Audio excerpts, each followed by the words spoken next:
ഒരു പുതിയ micro oven വാങ്ങിക്കാൻ ഉദ്ദേശിക്കുന്നവർ അതുപോലെ തന്നെ നിലവിൽ ഉപയോഗിച്ചുകൊണ്ടിരിക്കുന്നവർക്കൊക്കെ അറിഞ്ഞിരിക്കേണ്ട മനസ്സിലാക്കി വെക്കേണ്ട കുറച്ച് കാര്യങ്ങളാണ് ഈ ഒരു വീഡിയോയിലൂടെ നമ്മൾ നോക്കാൻ പോണത്.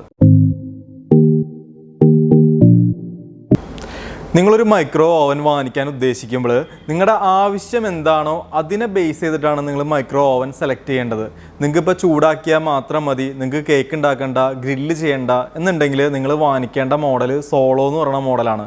എന്നുവെച്ചാൽ ചൂടാക്കാൻ മാത്രമായിട്ടുള്ള മോഡൽ. ഇനി നിങ്ങൾക്ക് ചൂടാക്കുകയും ചെയ്യണം, ഗ്രില്ലും ചെയ്യണം, കേക്ക് ഉണ്ടാക്കണ്ടെന്നാണെങ്കിൽ നിങ്ങൾ വാങ്ങിക്കേണ്ട മോഡൽ ഗ്രില്ല് എന്ന് പറയുന്ന മോഡലാണ് നിങ്ങൾ വാങ്ങിക്കേണ്ടത്. അതുപോലെ തന്നെ നിങ്ങൾക്ക് ചൂടാക്കുകയും ചെയ്യണം, ഗ്രില്ലും ചെയ്യണം, കേക്കും ഉണ്ടാക്കണമെന്നുണ്ടെങ്കിൽ നിങ്ങൾ സെലക്ട് ചെയ്യേണ്ടത് കൺവെക്ഷൻ എന്ന് പറയുന്ന മോഡലാണ്. ഇത്തരത്തിൽ 3 മോഡലുകളാണ് നമ്മുടെ മാർക്കറ്റിൽ അവൈലബിൾ ആയിട്ടുള്ളത്. നമ്മുടെ ആവശ്യം എന്താണോ അതിനെ ബേസ് ചെയ്തിട്ടാണ് നമ്മൾ മൈക്രോ ഓവൻ സെലക്ട് ചെയ്യേണ്ടത്. എല്ലാ മൈക്രോ ഓവൻ്റെയും പ്ലഗ് വരുന്നത് പവർ പ്ലഗ് ആയിരിക്കും. അപ്പോൾ നിങ്ങൾ വാങ്ങിക്കുന്ന സമയത്തൊക്കെ അതൊന്ന് ഓർത്ത് വെച്ചേക്കാം. ഒരു മൈക്രോ ഓവൻ പുതിയത് വാങ്ങിക്കാൻ ഉദ്ദേശിക്കുമ്പോൾ നിങ്ങളുടെ മനസ്സിലേക്ക് വന്ന ആദ്യത്തെ പേടി എന്നുള്ളത് കറണ്ട് കൺസപ്ഷനെ പറ്റിയുള്ളതായിരിക്കും. കൂടുതലായിരിക്കുമോ കുറവായിരിക്കുമോ, അതെങ്ങനെയാണ് വന്നത്, അപ്പോൾ അതിനെപ്പറ്റി ഒരു ഐഡിയ ഉണ്ടാവില്ല. നമ്മൾ ഓരോ മൈക്രോ ഓവനിൽ ഏത് പ്രോഗ്രാമാണ് ഉപയോഗിക്കുന്നത് അല്ലെങ്കിൽ ഏത് ഫംഗ്ഷനാണ് കൊടുക്കുന്നത് അതിനെ ബേസ് ചെയ്തിട്ടായിരിക്കുള്ളൂ നമുക്ക് ഇലക്ട്രിസിറ്റി കൺസപ്ഷൻ വന്നത്. നിങ്ങളിപ്പോൾ ഒരു മൈക്രോ ഓവനിൽ ചൂടാക്കാൻ മാത്രം ഉപയോഗിക്കണുള്ളൂവെങ്കിൽ നിങ്ങൾക്ക് ഒരു 800 വാട്ട്സ് ഒക്കെ എടുക്കുള്ളൂ. നിങ്ങളിപ്പോൾ ഒരു ഗ്രില്ല് ചെയ്യാനാണെന്നുണ്ടെങ്കിൽ 1200 വാട്ട്സ്, കേക്ക് ഉണ്ടാക്കാനാണെന്നുണ്ടെങ്കിൽ 2000 വാട്ട്സ്. അപ്പോൾ ഈ ഒരു റേഞ്ചിലാണ് നമുക്ക് അതിൻ്റെ കറണ്ട് കൺസപ്ഷൻ വരുന്നത്. ഓവൻ്റെ വലിപ്പം അനുസരിച്ച് ഇതിൻ്റെ ചെറിയ ചെറിയ വ്യത്യാസങ്ങൾ ഉണ്ടാവുന്നു മാത്രം.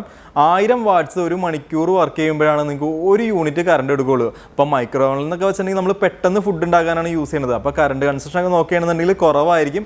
നിങ്ങളുടെ മൈക്രോ ഓവനിൽ മൈക്രോവേവ് എന്ന് പറഞ്ഞാൽ ആ ഒരു ഫംഗ്ഷനിൽ മെറ്റൽ ബേസ് അല്ലാത്ത എല്ലാ പാത്രവും നിങ്ങൾക്ക് ഉപയോഗിക്കാൻ സാധിക്കും. എന്ന് വെച്ചിട്ടുണ്ടെങ്കിൽ മെറ്റൽ ബേസ് എന്ന് പറയുന്നത് സ്റ്റീൽ പാത്രങ്ങൾ ഉപയോഗിക്കാൻ പറ്റില്ല, പിച്ചള, അതുപോലെ തന്നെ അലുമിനിയം പാത്രങ്ങൾ, ഇതൊന്നും നമുക്ക് മൈക്രോവേവ് എന്ന് പറയുന്ന പ്രോഗ്രാമിൽ യൂസ് ചെയ്യാൻ സാധിക്കില്ല. നിങ്ങൾക്ക് പകരം നിങ്ങൾക്ക് ഗ്ലാസിൻ്റെ ബോറോസിലിൻ്റെ പാത്രങ്ങൾ യൂസ് ചെയ്യാൻ സാധിക്കും. മൈക്രോവേവ് സപ്പോർട്ടഡ് ആയുള്ള ഫൈബർ പാത്രങ്ങൾ ഉപയോഗിക്കാൻ സാധിക്കും. എന്തിനേറെ നമുക്ക് മൺപാത്രങ്ങൾ വരെ നമുക്ക് ഒരു മൈക്രോവേവ് എന്ന് പറയുന്ന പ്രോഗ്രാമിൽ നമുക്ക് യൂസ് ചെയ്യാൻ സാധിക്കും. ആ ഒരു ഫംഗ്ഷനിൽ ഉപയോഗിക്കാൻ സാധിക്കും. മെറ്റൽ ബേസ് ആ ഒരു ടൈപ്പ് ഒരു പാത്രങ്ങളും നിങ്ങൾക്ക് മൈക്രോ ഓവനിൽ ഉപയോഗിക്കാൻ സാധിക്കില്ല. കാരണം മൈക്രോവേവ് രശ്മികൾ ഈ പാത്രത്തിൻ്റെ ഉള്ളിൽ കൂടെ കടന്നു പോവില്ല. അതാണ് അതിൻ്റെ കാരണം. നിങ്ങൾക്കത് ഉപയോഗിക്കുകയാണെങ്കിൽ ചെറിയ പൊട്ടണ സൗണ്ടൊക്കെ കേൾക്കാൻ സാധിക്കും. അപ്പോൾ അത്തരം പാത്രങ്ങളിൽ ഉപയോഗിക്കുന്നത് ഒഴിവാക്കാം. മൈക്രോ ഓവനിൽ രണ്ടാമത്തെ ഫംഗ്ഷനായ ഗ്രില്ല് ഫംഗ്ഷനിൽ നമുക്ക് അതിൻ്റെ കൂടെ തന്നെ ഗ്രില്ല് റാക്കുകൾ കിട്ടും. അതിപ്പോൾ ഗ്രില്ല് ഓവൻ ആണെന്നുണ്ടെങ്കിലും കൺവെക്ഷൻ ഓവൻ ആണെന്നുണ്ടെങ്കിലും അതിൻ്റെ കൂടെ 2 ഗ്രിൽ റാക്കുകൾ സാധാരണ കിട്ടാറുണ്ട്.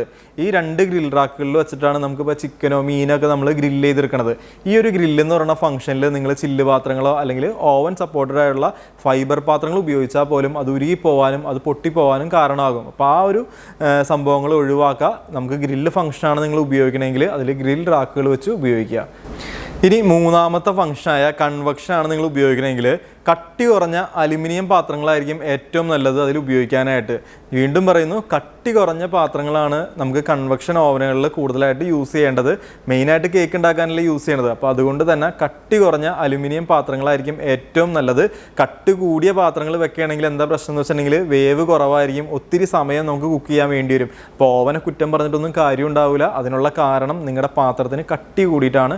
വളരെ കട്ടി കുറഞ്ഞ അലുമിനിയം പാത്രങ്ങൾ യൂസ് ചെയ്യാൻ നോക്കുക കൺവെക്ഷൻ ഫംഗ്ഷൻ. നിങ്ങളുടെ മൈക്രോ ഓവനിൽ നോൺ വെജ് ആയിട്ടുള്ള ഫുഡുകൾ ചൂടാക്കണ സമയത്ത്, ഇപ്പോൾ ഇറച്ചി ഇതൊക്കെ നമ്മൾ ചൂടാക്കണ സമയത്ത് അതിങ്ങനെ പൊട്ടിയിട്ട് അതിൻ്റെ മുകളിലും അല്ലെങ്കിൽ അതിൻ്റെ സൈഡിലൊക്കെ നിറച്ച് ഇങ്ങനെ ഒരു ഇത് വന്ന് പറ്റി പിടിച്ച് ആ നെയ്യൊക്കെ വന്ന് പറ്റി പിടിച്ചിരിക്കാൻ കാരണമാകും. നമുക്കൊക്കെ അറിയാവുന്നതാണ്, നിങ്ങൾ ചെയ്യണം അല്ലേ.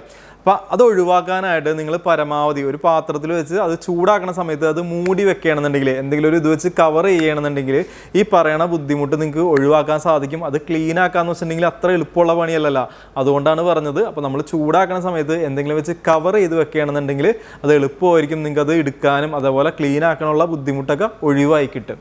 നിങ്ങളുടെ മൈക്രോ ഓവൻ്റെ ഉൾവശം ക്ലീൻ ആക്കാനായിട്ട് എന്ന് വെച്ചിട്ടുണ്ടെങ്കിൽ അതിൻ്റെ ഉള്ളിലുള്ള ആ ഒരു ക്യാവിറ്റിയൊക്കെ ക്ലീൻ ആക്കാനായിട്ട് നമ്മളിപ്പോൾ ചിക്കനോ അങ്ങനെ നെയ്യായിട്ടുള്ള എന്തെങ്കിലുമൊക്കെ കുക്ക് ചെയ്യുമ്പോൾ അതിൻ്റെ ഉള്ളിൽ നിറച്ചും അഴുക്ക് പിടിക്കും, അല്ലെങ്കിൽ ആ ഒരു നെയ്യൊക്കെ പിടിക്കും. അപ്പോൾ അത് ക്ലീൻ ആക്കാനായിട്ട് നിങ്ങളൊരു പാത്രത്തിൽ, ഒരു ചെറിയ പാത്രത്തിൽ കുറച്ച് വെള്ളം എടുക്കുക, അതിലേക്ക് നാരങ്ങ നീരോ അല്ലെങ്കിൽ വിനാഗിരി ഒഴിച്ചിട്ട് നല്ലോണം ചൂടാക്കുക. മൈക്രോ ഓവനിൽ ചൂടാക്കി കൊടുക്കുക. ചിലതിൽ ഡയറക്റ്റ് പ്രോഗ്രാം കിടപ്പുണ്ടാവും, വേപ്പർ ക്ലീൻ എന്നൊക്കെ പറഞ്ഞ് പ്രോഗ്രാം കിടപ്പുണ്ടാവും. അതില്ലാത്ത മോഡലാണെന്നുണ്ടെങ്കിൽ നിങ്ങൾ ടെമ്പറേച്ചർ കൂട്ടിയിട്ട് അത് ചൂടാക്കുക. ചൂടാക്കണ സമയത്ത് സമയത്ത് ഇതിൻ്റെ ഉള്ളിൽ മൊത്തം ആ ഒരു നീരാവി നിറയും, അങ്ങനെ നമുക്കത് ക്ലീൻ ആക്കാൻ സാധിക്കും. ആ രീതിയിൽ അത് നീരാവി നിറഞ്ഞു കഴിയുമ്പോൾ ഇവിടെയൊക്കെ പിടിച്ചിരിക്കുമ്പോൾ ഒരു തുണി ഉപയോഗിച്ചിട്ട് നമുക്കതിങ്ങനെ തുടച്ചെടുക്കാൻ സാധിക്കും. ആ രീതിയിലാണ് ഒരു മൈക്രോ ഓവൻ ക്ലീൻ ആക്കേണ്ടത്. നിങ്ങളുടെ ഓവൻ ക്ലീൻ ആക്കുന്ന സമയത്ത് ഈ ഒരു ഫിൽറ്ററിൻ്റെ ഈ ഒരു സൈഡിലായിട്ടൊരു ഫിൽറ്റർ വരുന്നുണ്ട്. ആ ഒരു ഫിൽറ്ററിൻ്റെ ഭാഗം എത്തുമ്പോൾ നിങ്ങളൊന്ന് ശ്രദ്ധിക്കുക. അവിടെ കുറച്ച് ബലം പിടിച്ചൊക്കെ നിങ്ങളത് ക്ലീൻ ആക്കാൻ നോക്കുകയാണെന്നുണ്ടെങ്കിൽ പെട്ടെന്ന് അത് ഒടിഞ്ഞു പോകും, ആ ഒരു ഫിൽറ്റർ ഒടിഞ്ഞു പോകും. അപ്പോൾ അത് ഒഴിവാക്കാനായിട്ട് ആ ഒരു ഭാഗത്ത് ക്ലീൻ ആക്കുമ്പോൾ ഒന്ന് ശ്രദ്ധിക്കുക. ഓവൻ്റെ ഉൾവശം ക്ലീൻ ആക്കുന്ന കേസ് പറഞ്ഞപ്പോഴാണ് ഒരു കാര്യം ഓർമ്മ വന്നത്. നമ്മുടെ ഒരു മൈക്രോ ഓവൻ്റെ കൺവെക്ഷൻ മോഡലിൽ മാത്രമാണ് ഉൾവശം സ്റ്റീൽ വരുന്നുള്ളൂ. എന്നുവെച്ചാൽ ഇത് കൺവെക്ഷൻ മോഡലാണ്, അതിൻ്റെ ഉൾവശം സ്റ്റീലായിരിക്കും വരുന്നത്. ഇതിൻ്റെ തന്നെ നമുക്ക് സോളോ ആയാലും ഗ്രില്ലെന്ന് പറയുന്ന മോഡലായാലും എന്ന് വെച്ചാൽ വേറെ മോഡൽസ് 3 മോഡലാണല്ലോ വരുന്നത്. ഇപ്പോൾ ഈ പറയുന്ന സോളോ മോഡലായാലും ഗ്രില്ലെന്ന് പറയുന്ന മോഡലായാലും നമുക്കതിൻ്റെ ഉൾവശം വരുന്നത് മെറ്റലായിരിക്കും വരുന്നത്. കൺവെക്ഷൻ വരുന്ന മോഡൽസിലാണ് സ്റ്റീൽ വരുള്ളൂ. അപ്പോൾ അതുകൊണ്ട് തന്നെ നമ്മളിപ്പോൾ ഈ പറയുന്ന ഗ്രില്ല് സോളോ ആ ഒരു മോഡൽ നമ്മൾ ക്ലീൻ ആക്കുന്ന സമയത്ത് ഉള്ളിൽ അധികം ബലം പിടിച്ച് എന്തെങ്കിലും വെച്ച് ഉരയ്ക്കാനൊന്നും പാടില്ല. കാരണം അത് പെയിൻറ്റ് പൊളിഞ്ഞു പോയിട്ടുണ്ടെങ്കിൽ അത് തുരുമ്പ് പിടിക്കാൻ ചാൻസ് ഉണ്ട്. അതുപോലെ തന്നെ നമ്മൾ ക്ലീൻ ആക്കുന്ന സമയത്ത് ഇതിൻ്റെ ആ ഒരു പ്ലേറ്റ് വരുന്നില്ല, ആ ഒരു ചില്ലിൻ്റെ ആ ഒരു പ്ലേറ്റും അതിൻ്റെ ആ ഒരു റൗണ്ട് വരുന്നില്ല, അതും കറക്റ്റായിട്ട് ക്ലീൻ ആക്കണം. സ്റ്റീലാകുമ്പോൾ അത്രയും കുഴപ്പം വരില്ല. ആ സമയത്ത് സോളോ ആണെങ്കിലും ഗ്രില്ലാണെങ്കിലും അത് മെറ്റലായിരിക്കും വരുന്നത്. അതിൽ വേസ്റ്റ് ഇരുന്നിട്ടുണ്ടെങ്കിൽ ഇതിൻ്റെ ഈ ക്യാവിറ്റി ഹോള് വീഴാൻ ചാൻസ് ഉണ്ട്. അപ്പോൾ അതുകൊണ്ട് നിങ്ങൾ ആ ഒരു കാര്യം പ്രത്യേകം എടുത്ത് ശ്രദ്ധിക്കുക. അതുപോലെ തുടയ്ക്കണ സമയത്ത് ഒരു കാരണവശാലും അധികം ബലം പിടിച്ച് തുടയ്ക്കാൻ നിൽക്കരുത്. പെയിൻ്റൊക്കെ ആണെങ്കിൽ അത് പൊളിഞ്ഞു പോകും, അത് തുരുമ്പ് പിടിക്കും. ഒരു മൈക്രോ ഓവൻ്റെ സെൻറ്ററിൽ നിന്ന് നമ്മൾ എന്ത് ഫുഡ് വെച്ചാലും അതിൻ്റെ സെൻറ്ററിൽ നിന്നാണ് ചൂടായി വരുന്നത്. വെന്ത് വന്നത് സെൻറ്ററിൽ നിന്നായിരിക്കും. അതുകൊണ്ട് തന്നെ ഒരു മുട്ട പുഴുങ്ങാൻ വെച്ചിട്ടുണ്ടെങ്കിൽ നമുക്ക് ഒരിക്കലും ഒരു മൈക്രോ ഓവനിൽ മുട്ട പുഴുങ്ങാൻ സാധിക്കില്ല. അതിൻ്റെ സെൻറ്ററിൽ നിന്ന് ചൂടാകുമ്പോൾ അത് പൊട്ടിപ്പോവും. കാരണം എയർ പുറത്തോട്ട് പോകില്ല, അത് പൊട്ടിപ്പോണ്. അതുപോലെ തന്നെ എയർ ടൈറ്റ് ആയിട്ടുള്ള പാത്രങ്ങൾ എന്ന് വെച്ചാൽ ഫുൾ കവറിങ് ടൈറ്റ് ആയിട്ടുള്ള തിരിക്കുന്ന ടൈപ്പുള്ള പാത്രങ്ങളൊക്കെ ഇല്ലേ, അതിൽ നമ്മൾ എന്തെങ്കിലും ഫുഡ് വെച്ച് ചൂടാക്കാൻ നിൽക്കുകയാണെന്നുണ്ടെങ്കിൽ ആ പാത്രം അടക്കം അത് പൊട്ടിപ്പോകാനുള്ള ചാൻസ് ഉണ്ട്. അപ്പോൾ അതുകൊണ്ട് മുട്ട പുഴുങ്ങുക, അതുപോലെ തന്നെ ഇപ്പോൾ ഈ പറഞ്ഞ ടൈപ്പ് പാത്രങ്ങൾ ഫുൾ എയർ ടൈറ്റ് ആയിട്ടുള്ള പാത്രങ്ങളിൽ നിങ്ങൾ ഫുഡൊന്നും വെച്ച് ചൂടാക്കാൻ ശ്രമിക്കരുത്. നിങ്ങൾ ഗ്രിൽ ഓവന് അതുപോലെ കൺവെക്ഷൻ ഓവൻ്റെയൊക്കെ ഉൾവശം ശ്രദ്ധിച്ചിട്ടുണ്ടെങ്കിൽ നിങ്ങൾക്ക് അറിയാൻ സാധിക്കും. ചില മോഡൽസിൻ്റെയൊക്കെ ഗ്രില്ല് ഇങ്ങനെ താഴത്തേക്ക് ഇറങ്ങി നിൽപ്പുണ്ടാവും, ചിലതിൻ്റെ കൺസീൽഡ് ആയിട്ട് കവറിങ് ആയിട്ടായിരിക്കും വരുന്നത്. ആ ഒരു കവറിങ് ആയിട്ടുള്ള മോഡലാണ് നിങ്ങൾ കണ്ടേക്കണമെങ്കിൽ അല്ലെങ്കിൽ നിങ്ങളുടെ കയ്യിലുള്ളതെങ്കിൽ അതിൻ്റെ മുകളിലോട്ട് നോക്കുകയാണെന്നുണ്ടെങ്കിൽ 2 ട്യൂബുകൾ കാണാൻ സാധിക്കും. അതിനെ കോട്ട്സ് എന്നാണ് പറയുന്നത്. അതിൽ സെറാമിക് പൗഡർ ആയിരിക്കും വരുന്നത്. രണ്ടാമത്തെ മോഡൽ എന്ന് പറയുന്നത് ആ ഗ്രില്ല് താഴത്തേക്ക് ഇറങ്ങി നിൽക്കുന്ന മോഡലിനെ പറയുന്നത് ഷീത്ത് എന്നാണ്. അതിന് ആ ഒരു മോഡലിൻ്റെ ആ ഒരു കമ്പീനെ പറയുന്നത് ഷീത്ത് എന്നാണ്. രണ്ടായാലും പ്രശ്നമൊന്നുമില്ല. അപ്പം ഞാൻ പറഞ്ഞു വന്നത് നിങ്ങൾക്കത് മനസ്സിലാവാൻ വേണ്ടിയാണ്. പിന്നെ ഈ ഒരു കോട്ട്സ് ആ ഒരു ട്യൂബ് വരുന്ന മോഡൽ നിങ്ങൾ ഇടയ്ക്കെങ്കിലും അത് ഉപയോഗിച്ച് കൊടുക്കണം. കൃത്യമായിട്ട് അത് യൂസ് ചെയ്തിരിക്കണം. അല്ലാന്നുണ്ടെങ്കിൽ അത് കംപ്ലൈൻറ്റ് ആവാനുള്ള ചാൻസ് കൂടുതലാണ്. ആ സമയത്ത് ഷീത്താണെന്നില്ല ആ ഒരു കമ്പിയാണെന്നുണ്ടെങ്കിൽ നിങ്ങൾ ഉപയോഗിച്ചില്ലെങ്കിലും പ്രശ്നമൊന്നുമില്ല, അത് കംപ്ലൈൻറ്റ് ചാൻസ് കുറവായിരിക്കും. അതുപോലെ തന്നെ വില കൂടിയ ഓവനുകളിൽ നമുക്ക് കണ്ടുവരുന്നത് ഷീത്താണെന്ന് വെച്ചിട്ടുണ്ടെങ്കിൽ കമ്പി ആയിരിക്കും വരുന്നത്. വില കുറഞ്ഞ മോഡൽസിലൊക്കെ വരുന്നത് ട്യൂബുകളായിരിക്കും. നമ്മൾ മൈക്രോ ഓവനിൽ ഫുഡൊക്കെ ചൂടാക്കുന്ന സമയത്ത് അതിൻ്റെ ആ ഒരു ഫുഡ് വേസ്റ്റൊക്കെ ആ ഒരു ഗ്രില്ലിലൊക്കെ പറ്റി പിടിച്ചിരിക്കാനുള്ള ചാൻസ് ഉണ്ട്. ഗ്രില്ലിലാണെങ്കിലും ട്യൂബിലൊക്കെ ആണെങ്കിലും പറ്റി പിടിച്ചിരിക്കാനുള്ള ചാൻസ് ഉണ്ട്. അപ്പോൾ അതൊക്കെ ക്ലീൻ ആക്കാൻ ചിലർക്ക് പറ്റണം എന്നില്ല, ചിലപ്പോൾ അത് സാധിക്കണം എന്നില്ല. പിന്നീട് നമ്മൾ എന്തെങ്കിലും ഗ്രില്ല് ചെയ്യാനോ ഒക്കെ നമ്മൾ ആ ഒരു ഗ്രിൽ ഫംഗ്ഷൻ ഉപയോഗിക്കുമ്പോൾ ഈ ഗ്രില്ലിൽ പറ്റി പിടിച്ചിരിക്കണം ആ ഫുഡ് വേസ്റ്റ് കരിയാൻ തുടങ്ങും. അങ്ങനെ പല കരിഞ്ഞ സ്മെല്ല് വരും, അതുപോലെ പുക വരും. അപ്പോൾ ഇതൊന്നും നിങ്ങൾ കണ്ട് പേടിക്കേണ്ടെന്നാണ് പറഞ്ഞു വന്നത്. നിങ്ങളൊന്ന് ചെക്ക് ചെയ്ത് നോക്കുക ആ ഗ്രില്ലിൽ എന്തെങ്കിലും പറ്റി പിടിച്ചിരിക്കേണ്ടോന്ന്. അപ്പോൾ അതുകൊണ്ടായിരിക്കും ആ ഒരു സ്മെല്ല് വന്നത് അല്ലെങ്കിൽ ആ ഒരു പുകയൊക്കെ വന്നത്. നിങ്ങളുടെ വീട്ടിൽ ചൂടാക്കാൻ മാത്രമായിട്ടുള്ള സോളോ ടൈപ്പ് ഓവനാണ് ഉപയോഗിക്കണമെങ്കിൽ നിങ്ങൾക്ക് ഗ്രില്ല് ഉണ്ടാക്കണം, അതുപോലെ തന്നെ കേക്ക് ഉണ്ടാക്കണം എന്നൊക്കെ ആഗ്രഹം ഉണ്ടെങ്കിൽ നിങ്ങൾ വേണമെന്നുണ്ടെങ്കിൽ ഒരു OTG വാങ്ങിച്ചാൽ മതി. അതിൽ നമുക്ക് ഗ്രില്ലും ചെയ്യാം, കേക്കും ഉണ്ടാക്കാൻ പറ്റും. ചൂടാക്കാൻ പറ്റില്ല എന്ന് വെച്ചിട്ടുണ്ടെങ്കിൽ ഭക്ഷണങ്ങൾ നമുക്ക് ചൂടാക്കി കറക്റ്റായിട്ട് നമുക്ക് ചൂടാക്കി ഉപയോഗിക്കാൻ സാധിക്കില്ല എന്ന് മാത്രം.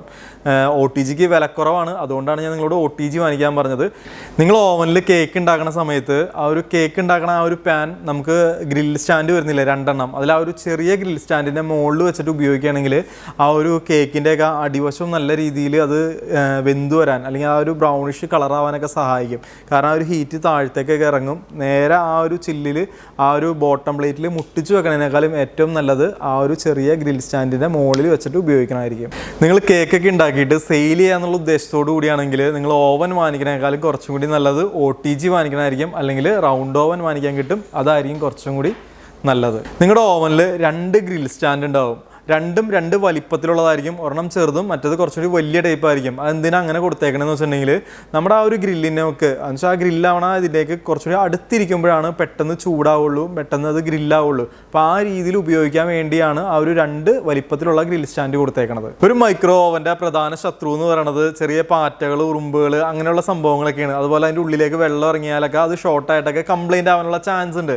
നിങ്ങൾ ഉപയോഗം കഴിഞ്ഞിട്ട് അതൊന്ന് കവർ ചെയ്തിടാൻ ശ്രദ്ധിക്കുക. ഉപയോഗിക്കുന്ന സമയത്ത് കവർ ചെയ്തിടരുത്. കവറിംഗ് ഒക്കെ മാറ്റിയിട്ട് ആ ഒരു ഹീറ്റ് പുറത്തോട്ട് പോണ രീതിയിൽ നിങ്ങൾ ഉപയോഗിക്കുക. നിങ്ങൾ മൈക്രോ ഓവൻ കണക്ട് ചെയ്യുമ്പോൾ എക്സ്റ്റൻഷൻ കേബിൾ വഴിയൊന്നും ഒരു കാരണവശാലും അത് കണക്ട് ചെയ്യാൻ പാടില്ല. യൂസർ മാനുവലിൽ തുടക്കം തന്നെ ആദ്യം തന്നെ അത് വ്യക്തമായിട്ട് പറയുന്നുണ്ട് ആ രീതിയിലൊന്നും നിങ്ങളത് ഉപയോഗിക്കാൻ പാടില്ല എന്നുള്ളത്. പിന്നെ അതുപോലെ തന്നെ എർത്ത് കണക്ഷനും പ്രോപ്പറായിട്ട് അത് കൊടുത്തിരിക്കണം. നിങ്ങളുടെ ഓവൻ എത്രമാത്രം ഉപയോഗിക്കുന്നോ അത്രയും ഓവന് കംപ്ലൈൻറ്റ് കുറവായിരിക്കും. ആ സമയത്ത് ഉപയോഗിക്കാണ്ടിരിക്കുകയാണെങ്കിൽ അത് കംപ്ലൈൻറ്റ് ചാൻസ് കൂടുതലായിരിക്കും. അത് കംപ്ലൈൻ്റ് ആയി പോവുകയും ചെയ്യും. അപ്പോൾ നിങ്ങളുടെ ഓവൻ ഇടയ്ക്കെങ്കിലുമൊക്കെ അത് കറക്റ്റായിട്ട് നല്ല രീതിയിൽ എന്തെങ്കിലുമൊക്കെ ആയിട്ട് യൂസ് ചെയ്യാൻ ശ്രദ്ധിക്കുക. നിങ്ങളുടെ ഓവൻ്റെ ഉപയോഗം കഴിഞ്ഞിട്ടുണ്ടെങ്കിൽ ആ ഒരു പ്ലഗ് ഊരിടാൻ പ്രത്യേകം ശ്രദ്ധിക്കുക. സംഭവം എന്താണെന്ന് വെച്ചിട്ടുണ്ടെങ്കിൽ വോൾട്ടേജിൻ്റെ ഫ്ലക്ച്വേഷനൊക്കെ ഉള്ള ഒരു ഏരിയ ഒക്കെ ആണെന്നുണ്ടെങ്കിൽ അതിൻ്റെ ആ ഒരു ഓവൻ്റെ SMPS ഒക്കെ കംപ്ലൈൻറ്റ് ആവാനുള്ള ചാൻസ് ഉണ്ട്. നമ്മൾ ഈ ഒരു കാര്യമൊക്കെ ശ്രദ്ധിക്കുകയാണെങ്കിൽ ഒരു പരിധി വരെ കുറേ കംപ്ലൈൻറ്റുകളൊക്കെ ഒഴിവാക്കാൻ പറ്റും. ഓവൻ പലരും പുറത്തുനിന്നൊക്കെ കൊണ്ടുവരാറുണ്ട്. അപ്പോൾ അങ്ങനെ കൊണ്ടുവരുമ്പോൾ എന്താ സംഭവം എന്ന് വെച്ചിട്ടുണ്ടെങ്കിൽ അതിൻ്റെ പ്ലഗ് വ്യത്യാസം ഉണ്ടാവും. അപ്പോൾ എന്താ ചെയ്യേണ്ടത്? നമ്മൾ ആ ഒരു പ്ലഗ് ഒന്നില്ലെങ്കിൽ അത് കട്ട് ചെയ്തിട്ട് നമ്മുടെ ഇവിടുത്തെ പ്ലഗ് അതിൽ കണക്ട് ചെയ്യാൻ സാധിക്കും. അല്ലാന്നുണ്ടെങ്കിൽ ഏറ്റവും നല്ലത് എന്താണെന്ന് വെച്ചിട്ടുണ്ടെങ്കിൽ നമ്മൾ കുത്തണ ആ ഒരു സോക്കറ്റ് ഉണ്ടല്ലോ, ആ ഒരു സോക്കറ്റ് നമുക്ക് ഇന്ത്യൻ ഇൻ്റർനാഷണൽ സോക്കറ്റ് നമുക്ക് വാങ്ങിക്കാൻ കിട്ടും. ആ ഒരു സോക്കറ്റ് കണക്ട് ചെയ്യണമെങ്കിൽ ഈ ഒരു സ്ക്വയർ പ്ലഗ് തന്നെ നമുക്ക് ഡയറക്റ്റ് അതിൽ കണക്ട് ചെയ്ത് ഉപയോഗിക്കാൻ സാധിക്കും. അങ്ങനെ ഉപയോഗിക്കുന്നതാണ് ഏറ്റവും നല്ലത്. ലാസ്റ്റായിട്ട് പറയാനുള്ളത് എന്താണെന്ന് വെച്ചിട്ടുണ്ടെങ്കിൽ നിങ്ങളുടെ ഓവൻ നിങ്ങൾ പരമാവധി ഉപയോഗിക്കാൻ നോക്കുക. നിങ്ങൾ പേടിക്കേണ്ട കാര്യമില്ല. ഒന്നില്ലെങ്കിൽ നിങ്ങളതിൽ കുക്ക് ചെയ്യുമ്പോൾ കരിഞ്ഞു പോവും, അല്ലെങ്കിൽ അത് ശരിയാവില്ല, വേവില്ല. ഇത്രേ അതിൽ സംഭവിക്കാനുള്ളൂ. നിങ്ങളത് ഉപയോഗിച്ച് മാത്രമേ നിങ്ങൾക്ക് അത് പഠിക്കാൻ സാധിക്കുള്ളൂ. അപ്പോൾ നിങ്ങളത് ഉപയോഗിക്കാണ്ടിരിക്കുകയാണെങ്കിൽ അത് ഓവൻ കംപ്ലൈൻ്റ് ആയി പോകും. അപ്പോൾ ആ ഒരു കാര്യം നിങ്ങൾ ശ്രദ്ധിക്കുക.